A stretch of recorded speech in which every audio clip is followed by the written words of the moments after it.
And my name is Zachary, as always, and today I am reviewing the movie The Hunger Games, The Ballad of Songbirds and Snakes. Now, the person who directed this film also directed the original Hunger Games movies. And if you don't know, this movie is a precursor to the other Hunger Games movies and several years before the first Hunger Games movie takes place. This movie takes place during the 10th Hunger Games. It follows President Snow, or actually President Snow, or Coriolanus Snow. And yeah, this is him before he was president. Now, the thing is, it's really interesting to see him transform, because at first we see him as just this guy. First off, he's just this guy, and then he has some ideas for the Hunger Games. And we learned that his dad was like a tyrant. In fact, his dad was responsible for creating the Hunger Games. So he eventually has some ideas for the Hunger Games, and they get implemented, and he turns into a mentor for Lucy Gray, one of the people from District 12 who was brought into the Hunger Games. And played was well played by Rachel Ziegler, and she has a lot of musical numbers in this song. In fact, she pretty much communicates through song. I liked it. I liked it pretty well. But after the millionth time, after the fourth or fifth time, I kind of got tired of it, honestly. And the musical numbers did go on quite a while. But, I don't know, it was good for what it was. But we do get to see this slow transformation. And eventually they get to go see the Hunger Games. And since it's the 10th Hunger Games, it's a lot different. This because the first Hunger, because this is 60 years in the past. 70 years in the past. So when we go see the Hunger Games, it's in this arena. And now, here there is this scene inside of this arena where it's the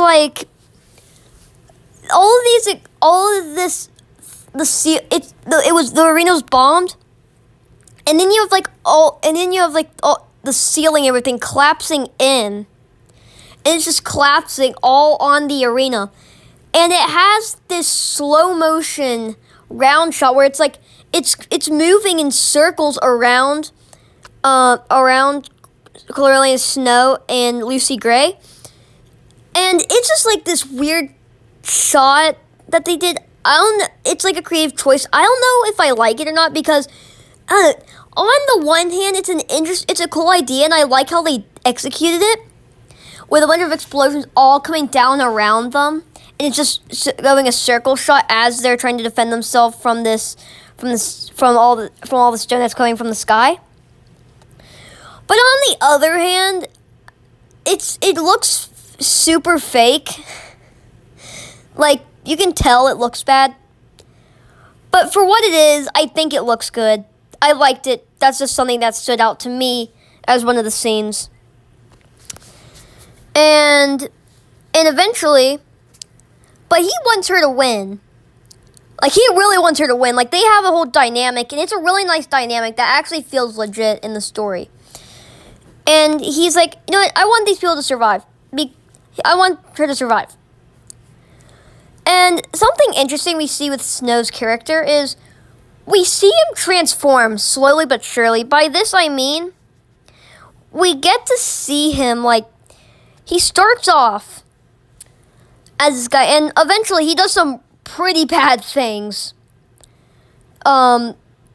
just to some people.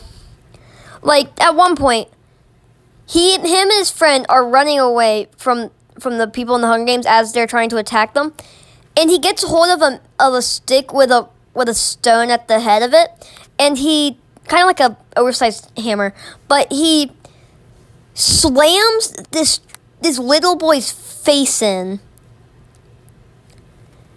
And it's covered up completely.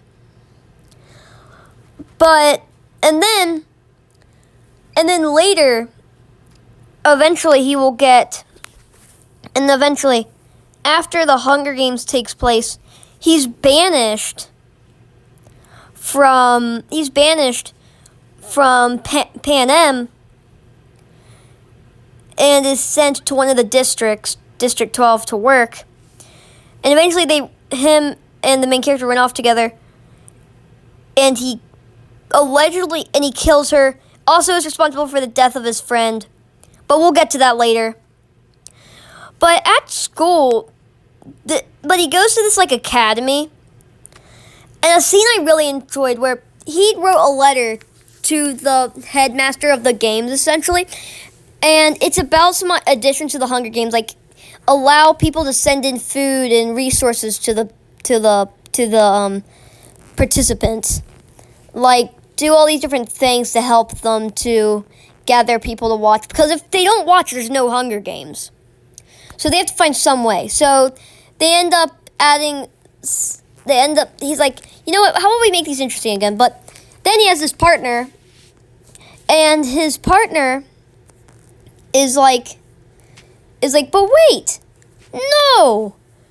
So she tries to take credit of it, and they're at this giant tank of snakes, and the master of the games drops it in that pit, and she's like, you know, whoever actually wrote this will be just fine around the snakes, but if they didn't write this, the snakes aren't going to be used to it, and they're going to bite you, and they're highly deadly. So she reaches in, knowing that she didn't write it, and she gets bitten, and well, she dies. And because she knew that it was him, she just wanted to punish her, which I thought was an interesting scene and added some character to her.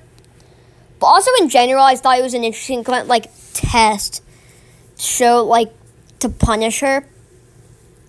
And that kind of leads into what she thinks the Hunger Games are, and it's discussed at the end where she basically thinks that the Hunger Games are a way to punish those and to show what humanity really is and what humans are willing to go to, which I thought was interesting to show.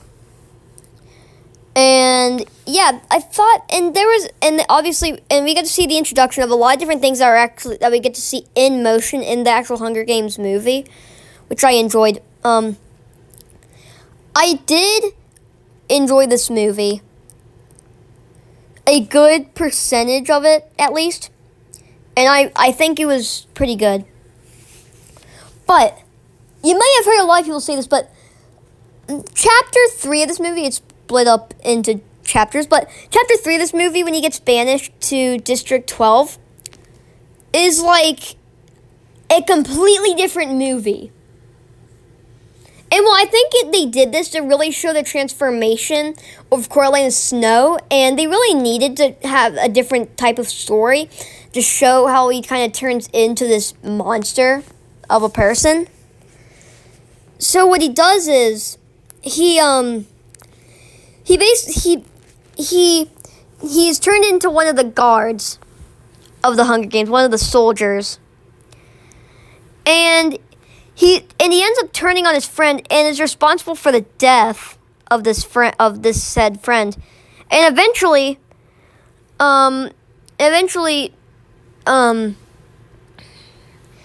Rachel Zegler's character and Snow, they go out into this forest, and eventually he's like, I'm never gonna be able to go back to the capital if she's a loose end. She tells on me. So he's like gets a gun and is like kills her. At this point, you can see his humanity. He's a completely different character than who he was in the beginning of the movie. He's a completely changed person. He's an absolute monster at this point.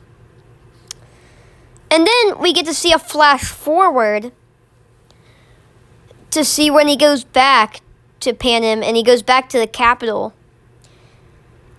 And at this point, he is changed. And we get to see this in many ways, from the change of his outfit, the change in hair, and the change in all-around personality, to where he's like this different person. He's cold. He has a cold personality, And he is like, just, he's not a good person. He's evil. And he's been transformed into who we know in the movies, this Snow character. And in the ending scene of this film really hit hard, where he's just standing there in front of a giant statue, and then it goes in on him, just like this blank face, and with a little bit of a grin on his face. And it reminded me straight to this scene in Oppenheimer, where in the ending scene, it has this shot where the background, there's a background, and it goes in on his face, making an expression, just like it does in this Hunger Games film. It's basically the same shot. No, that's the exact same shot, but I just think that's funny and interesting that we got to see it. But for me, this ending really hit hard. I really enjoyed it.